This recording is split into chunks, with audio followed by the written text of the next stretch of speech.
Comment utiliser le bloc try except finally dans une macro FreeCAD? Bienvenue sur Question CAD. Ces trois blocs évitent à la macro de planter. Comment? Le bloc try ici contient le code à surveiller.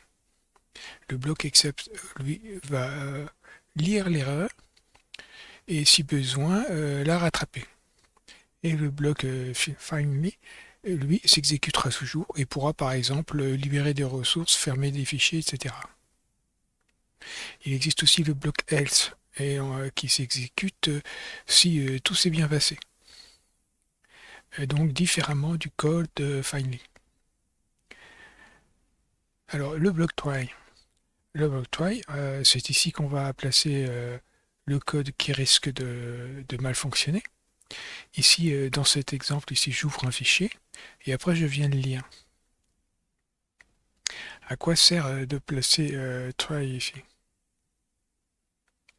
Si quelque chose tourne mal, le bloc except sera lancé.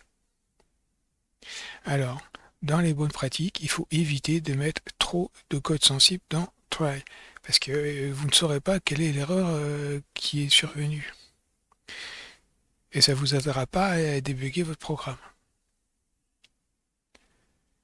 Alors, première chose, on va attraper une exception spécifique. Ici, dans cet exemple, on ouvre un fichier et l'erreur spécifique adaptée d'ailleurs à la circonstance, c'est on n'a pas trouvé le fichier. Donc ici, il lève une exception comme quoi le fichier n'a pas été trouvé et ici, on l'affiche. On peut faire un peu mieux, on peut venir aussi demander à réouvrir une boîte de dialogue pour aller chercher le fichier à ouvrir. On peut attraper plusieurs types. Ici, j'ai l'exemple d'une conversion. Et ici, généralement, il y a deux types d'erreurs qui surviennent dans ce cas-là, c'est value erreur et type erreur. Donc, c'est correct de venir tester ces deux types d'erreurs qui interviennent classiquement dans une conversion.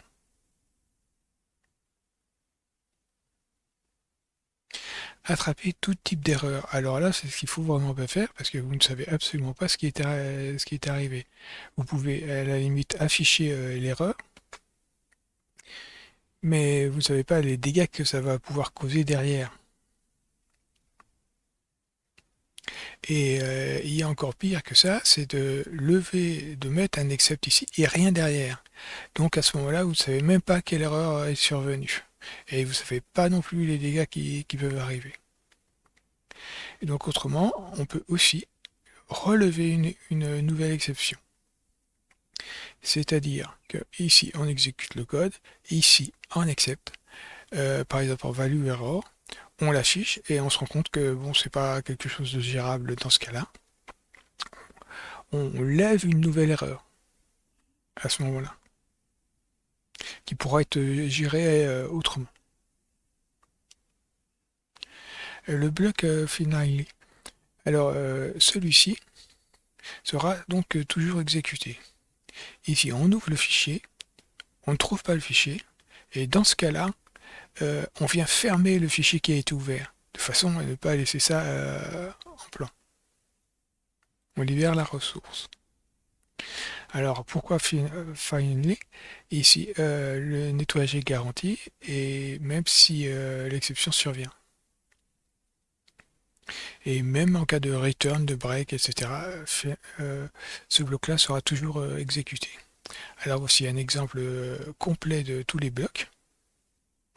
Ici on importe FreeCAD. Ici il y a une sélection et déjà c'est un peu un mauvais exemple parce qu'ici peut déjà survenir une erreur. Il vaudrait mieux n'avoir que ici cette partie du code ou du moins tester déjà la validité de la sélection ici. Donc ici on va tester donc cette copie. Et si cette copie se passe mal, on va lancer un except.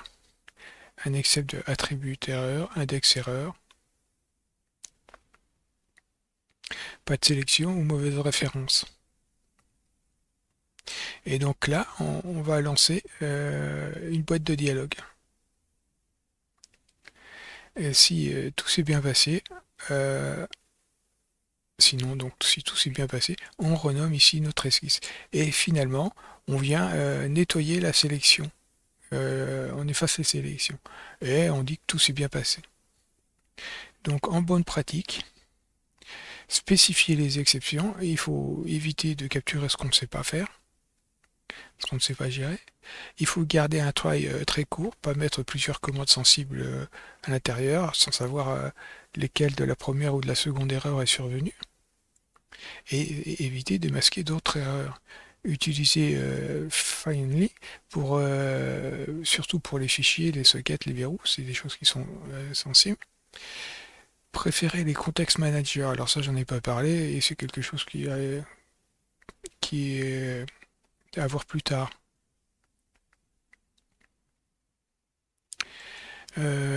Donc pour récapituler rapidement, le try c'est le code à surveiller, except et avec l'erreur, le type d'erreur, erreur spécifique, except value erreur c'est le type d'erreur de valeur d'erreur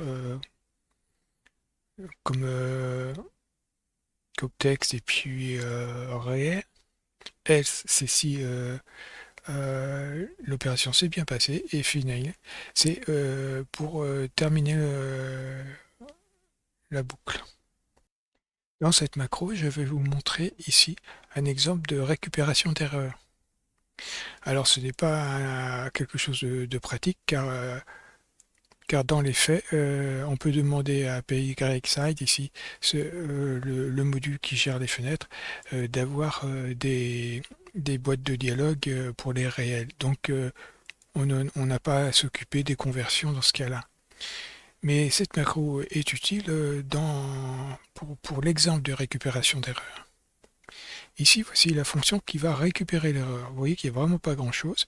Il y a deux paramètres, le message d'erreur et la fonction à relancer. Ici, il y a un message d'erreur et ici, on retourne la fonction à relancer. Ici, on a une saisie de nombre flottant, c'est classique. Def, le nom de la fonction, le message. Ici, le texte. Alors ça, là, c'est l'ouverture de la boîte de dialogue. Hein. Alors le texte, ce sera ce qui sera retourné. OK, c'est si l'utilisateur valide ou pas. Ici, on ouvre la boîte de dialogue. Ici, on dit qu'il n'y a pas de parent. Ici, la fenêtre, le titre, c'est saisi. Et ici, ça, c'est le message qui vient d'ici. Si note OK, bah, on retourne rien parce que ici, note OK, ça veut dire que c'était annulé. Ici, on va essayer de convertir le texte. Et évidemment, si le texte n'est pas convertible, il va survenir une erreur. Autrement, ben, si on peut convertir en réel, tout se passe bien. Ici, c'est ici que s'opère le rattrapage. Ici, si on a un type value error et peut-être aussi type erreur, hein, ici, il y a ce strasvac print except. Alors ici, j'ai dû le mettre ici. Voilà, j'avais oublié de spécifier.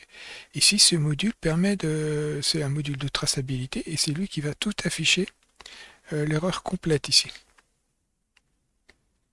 Donc on ne fait pas que rattraper l'erreur, on affiche l'erreur complète ici. Donc c'est très utile au débugage.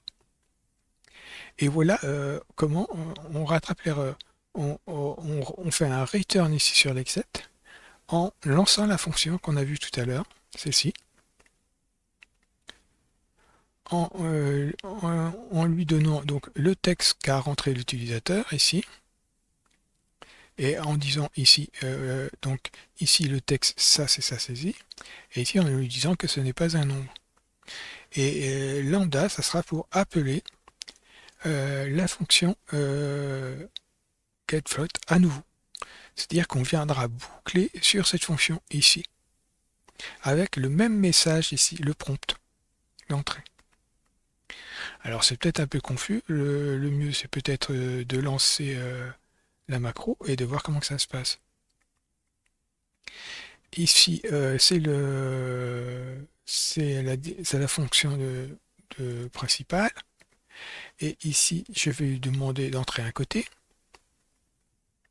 Et si ça est nul, bon bah, je dirais que l'utilisateur a annulé. Et autrement, s'il n'y a pas de document, on en crée un autre. Et autrement, doc est égal au document ici. Et à ce moment-là, ici, on crée un cube, selon la longueur du côté rentré. Donc je vais venir exécuter la macro.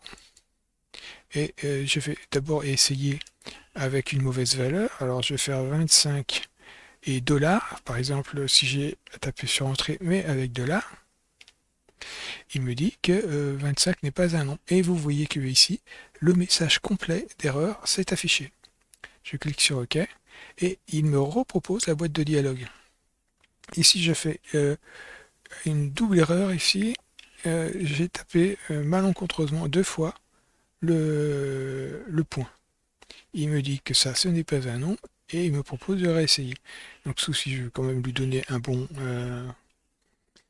réel et il me trace mon cube. Et le cube est bien exact à 25. On a bien rattrapé l'erreur. Alors, je mettrai cette macro et celle d'avant ici en partage. Et donc, dans la page qui traitera des erreurs ici, en afficher plus, je mettrai un lien vers ces deux macros. Merci d'avoir regardé cette vidéo, j'espère qu'elle aura été utile pour vous. Si c'est le cas, n'hésitez pas à liker, partager autour de vous ou à vous abonner.